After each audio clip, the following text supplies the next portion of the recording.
welcome to the Good One podcast. My name is Laura, and I am here every day of 2025 reading through the Bible this year. So if that's something that you're interested in, go ahead and subscribe, hit the notification button so you can know when I post another video, because like I said, it's every day.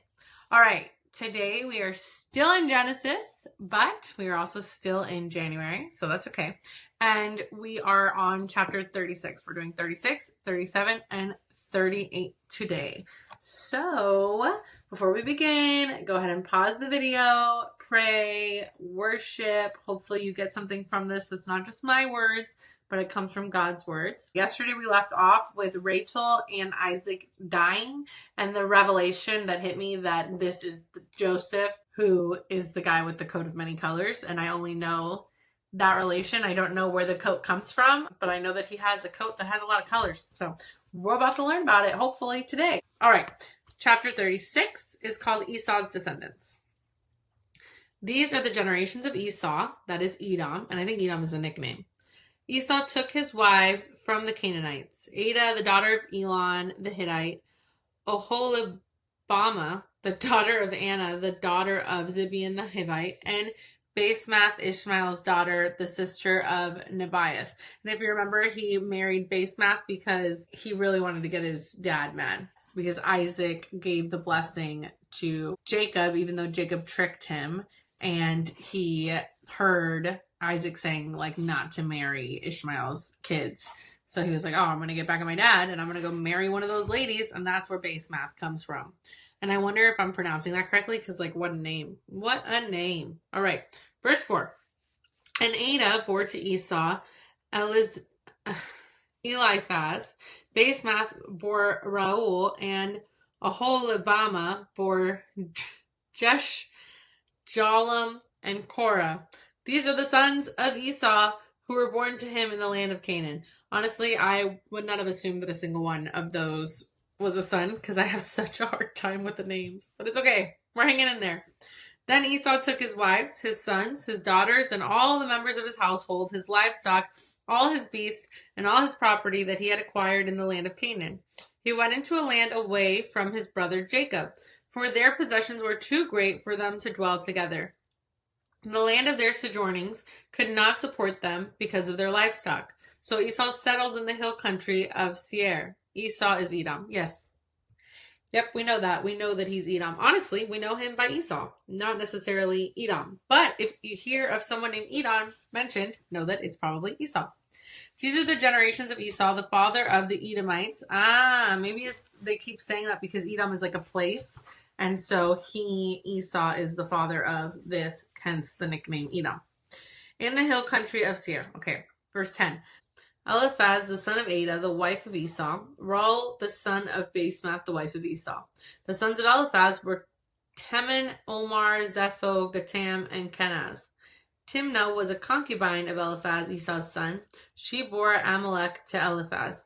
These are the sons of Adah, Esau's wife. These are the sons of Reuel, Nahath, Zerah, Shammah, and Mizah. These are the sons of Basemath, Esau's wife. These are the sons of Oholibamah, the daughter of Anah, the daughter of Zibeon, Esau's wife. She bore to Esau Josh, Jalom, and Korah. These are the chiefs of the sons of Esau. The sons of Eliphaz, the firstborn of Esau, the chief Teman, Omar, Zepho, Kenaz, Korah, Gatam, and Amalek. These are the chiefs of Eliphaz in the land of Edom. These are the sons of Adah. These are the sons of Reuel, Esau's son, the chiefs Nahan, Zerah, Shammah, and Mizah. These are the chiefs of Reuel in the land of Edom. These are the sons of Basemath, Esau's wife. These are the sons of Oholibamah, Esau's wife. The chiefs Josh, Jalom, Korah. These are the chiefs born of Oholibamah, the daughter of Anah, Esau's wife. These are the sons of Esau, that is Edom. And these are their chiefs. Why are there more children? This is a lot. This is like the same names over and over again. These are the sons of Seir the Horite, the inhabitants of the land. Lotan, Shabal, Zibeon, Anna, and Dishon, Ezer, and Dishan. These are the chiefs of the Horites, the sons of Seir in the land of Edom. The sons of Lotan were Horai and Heman, and the Lotan sisters was Timnah. These are the sons of Shobal, Alvan, Manahath, Ebal, who found the hot springs in the wilderness, and he pastured the donkeys of Zibeon, his father. These are the children of Anah, Dishon and Oholimba, the daughter of Anah. These are the sons of Dishon, Hemdan, Eshban, Ithran, and Sharon. These are the sons of Ezer, Bilhan, Zavan, and Achan. I'm probably saying all of these names wrong, but that's okay, because at least I'm trying. These are the sons of Dishan, Uz, and Aaron. These are the chiefs of the Horites, the chief Lotan, Shabal, Zibeon, and Anah, Dishon, Ezer, and Dishan. These are the chiefs of the Horites, chief by chief of the land of Seir. I feel like this information is very important for someone who values genealogy. That's the word. These are the kings who reigned in the land of Edom before any king reigned over the Israelites. Okay, they reigned in this land before any king did, and it's Esau's land. Bela, the son of Beor, reigned in Edom. The name of his city was Dinhabah. Bela died, and Jobab, the son of Zerah of Bozrah, reigned in the place. Jobab died, and Husham of the land of the Temanites reigned in this place. Husham died, and Hadad, the son of Bedad, who defeated Midian in the country of Moab, reigned in this place. The name of his city being Avith. Hadad died, and Samlah of Masrekah reigned in his place. Samlah died, and Shaul of Rehoboth on the Euphrates reigned in his place. Every 10 to 15 words, I get a word that I understand. So, Shaul died. No, the word died. And Baal-Hanan, the son of Achbor, reigned in his place. Baal-Hanan, the son of Achbor, died, and Hadar reigned in his place. The name of the city being Powell. His wife's name was Mehetabel, the daughter of Matred, daughter of Mezahab. These are the names of the chiefs of Esau, according to their clans and their dwelling places, by their names. The chief of Timnah, Alva, Jetheth, Oholimbama, Allah, Pinon, Kenaz, Taman, Mibzar, Magdil, and Iriam. These are the chiefs of Edom. That is Esau, the father of Edom, according to their dwelling places in the land of their possessions. If you're still here, just kudos to you for sticking it out through that. The next section is called Joseph Dreams, chapter 37. Thanks for being here. I should really just start the episode here, but I'm not going to because it was in the Bible and we read all that's there. All right? Chapter 37. No more descendants, I hope. Okay. Jacob lived in the land of his father's sojournings in the land of Canaan. These are the generations of Jacob. Joseph, being 17 years old, was pasturing the flock. Oh, I was so scared that it was going to be more generations. I was like, oh, God. No. But I think it's just going to talk about Jacob's sons. So thank you, God. Joseph, being 17 years old, was pasturing the flocks with his brothers. He was a boy with the sons of Bilhah and Zilpah, his father's wives. Remember, his father has wives and his father had slaves. But I think Bilhah and Zilpah were his father's slaves. But Rebecca died, so he has Leah, and then he has them, who were not slaves, but servants. Okay, and Joseph brought a bad report of them to their father. Now, Israel loved Joseph more than any other of his sons because he was the son of his old age.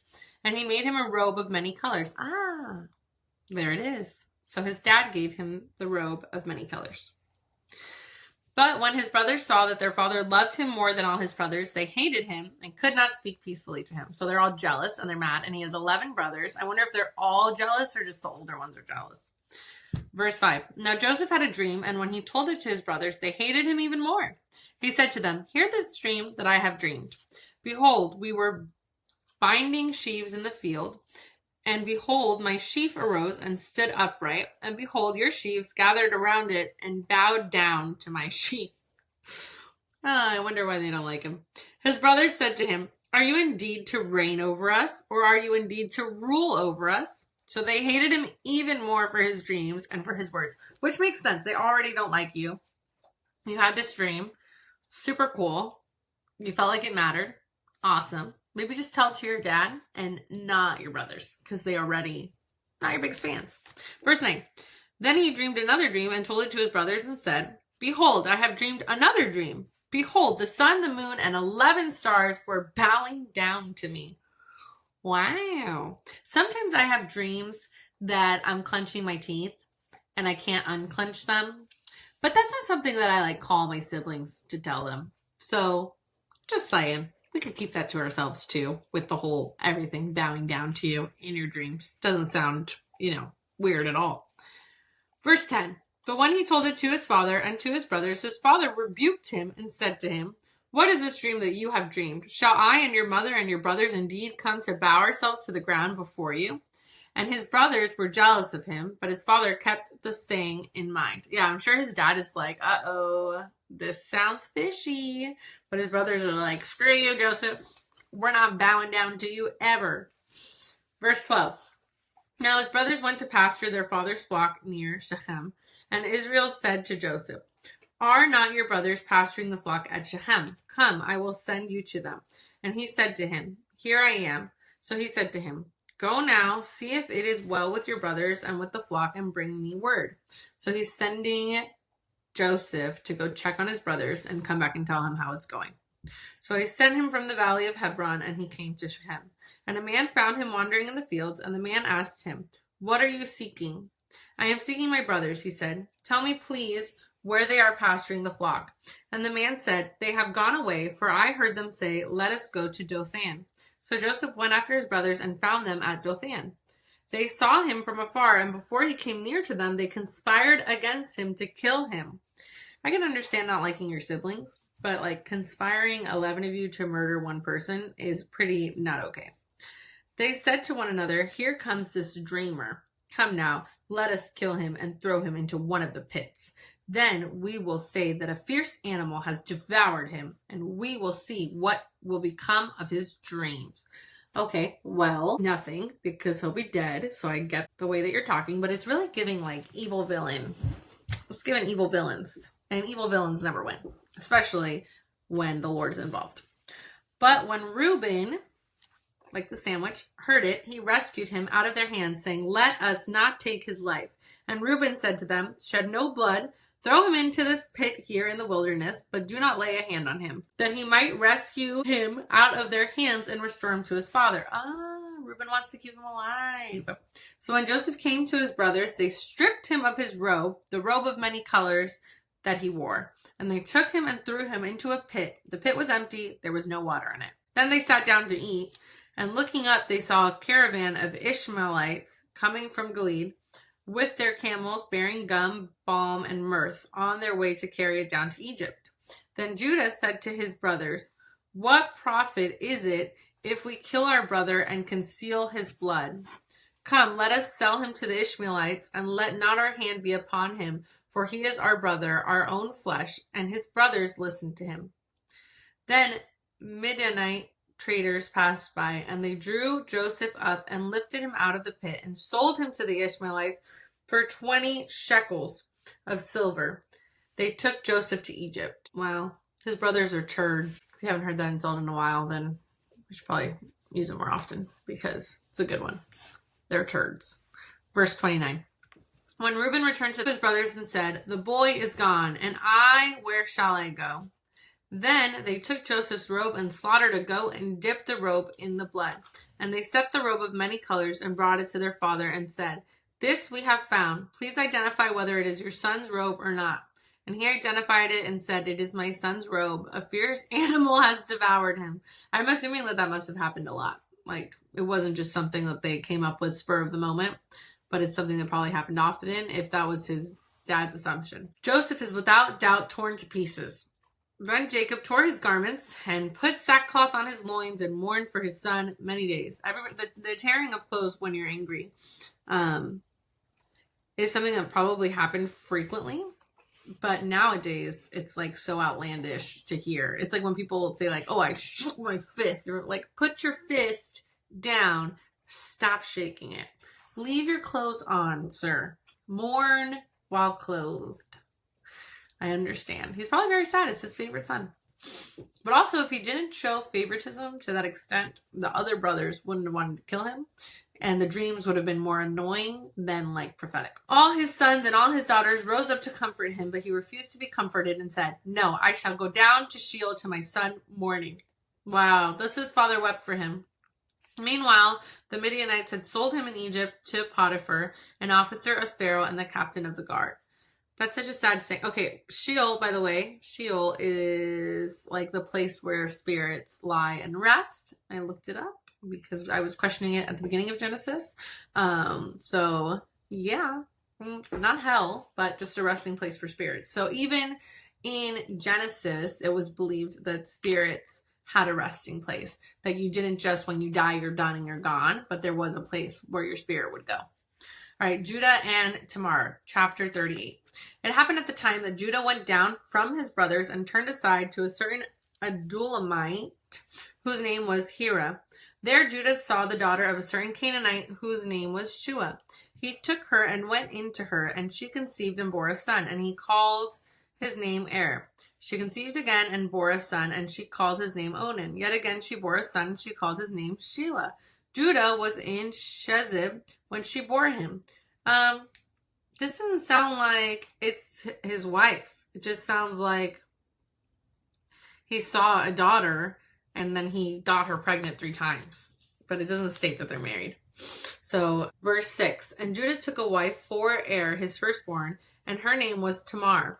But Er, Judah's firstborn, was wicked in the sight of the Lord, and the Lord put him to death.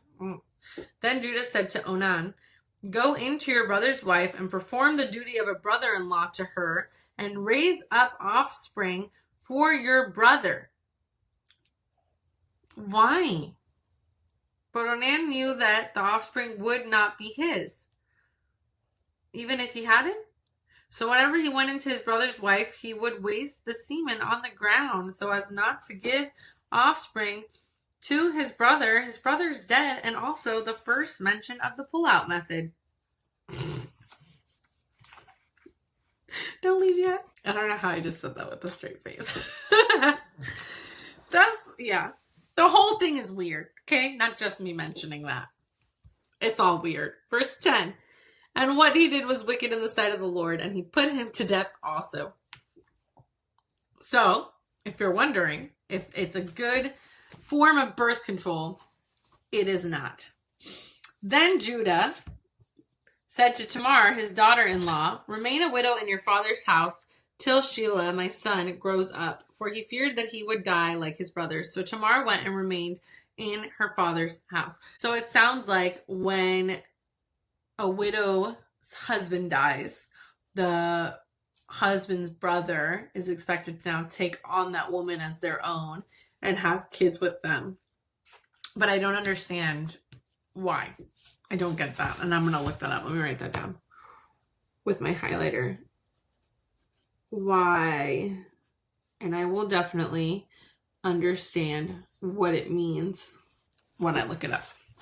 Verse 12. In the course of time, the wife of Judah, Shua's daughter, died. Then Judah was comforted. He went up to Timnah to his sheep shearers, he and his friend Hira, the Adulamite. And when Tamar was told, "Your father-in-law is going up to Timnah to shear his sheep," she took off her widow's garments and covered herself with a veil, wrapping herself up, and sat at the entrance of Enaim, which is on the road to Timnah. For she saw that Shelah was grown up, and she had not been given to him in marriage. When Judah saw her, he thought she was a prostitute, for she had covered her face. What an assumption. He turned to her at the roadside and said, "Come, let me come in to you." For he did not know that she was his daughter-in-law. She said, "What will you give me that you may come in to me?" He answered, "I will send you a young goat from the flock." And she said, "If you give me a pledge until you send it." He said, "What pledge shall I give you?" She replied, "Your signet and your cord and your staff that is in your hand." So he gave them to her and went into her, and she conceived by him. Then she arose and went away, and taking off her veil, she put on the garments of her widowhood. What? How? You don't even know her voice. You don't recognize her voice. Like she was by you. You had a whole conversation with her. You didn't know who that was. Verse 20. When Judah sent the young goat to his friend, the Adullamite, to take back the pledge from the woman's hand, he did not find her. And he asked the men of the place, where is the cult prostitute who was at Anaim at the roadside? And they said, no cult prostitute has been here, because she's not a prostitute. So that was a bold assumption. And she played you like a little fiddle. Verse 22. So he returned to Judah and said, I have not found her. Also, the men of this place said, no cult prostitute has been here. That's too many quotes. There's only one at the beginning and one at the end, okay? And Judah replied, let her keep the things as her own, or we shall be laughed at. Yeah, I'm already laughing. You see, I sent this young goat, and you did not find her. Verse 24. About 3 months later, Judah was told, Tamar, your daughter-in-law, has been immoral. Moreover, she is pregnant by immorality, and she tricked you into being immoral with her. And Judah said, bring her out and let her be burned. Oh, and your baby is going to be burned in her belly. Verse 25. As she was being brought out, she sent word to her father-in-law, by the man to whom these belong, I am pregnant. And she said, please identify whose these are, the signet, the cord, and the staff. Then Judah identified them and said, she is more righteous than I, since I did not give her my son Shelah, and he did not know her again. She's bold, and she's very smart. I like her boldness.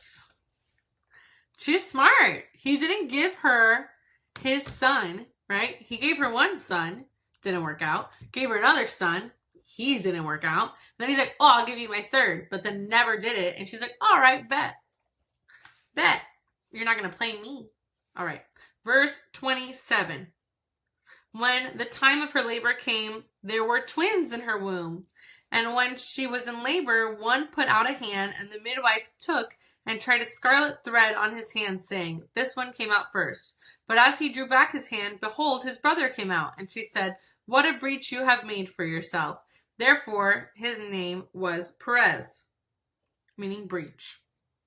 Afterwards, his brother came out with the scarlet thread on his hand, and his name was Zerah, which I'm going to guess means thread or scarlet. I'm probably wrong. I'm going to look it up.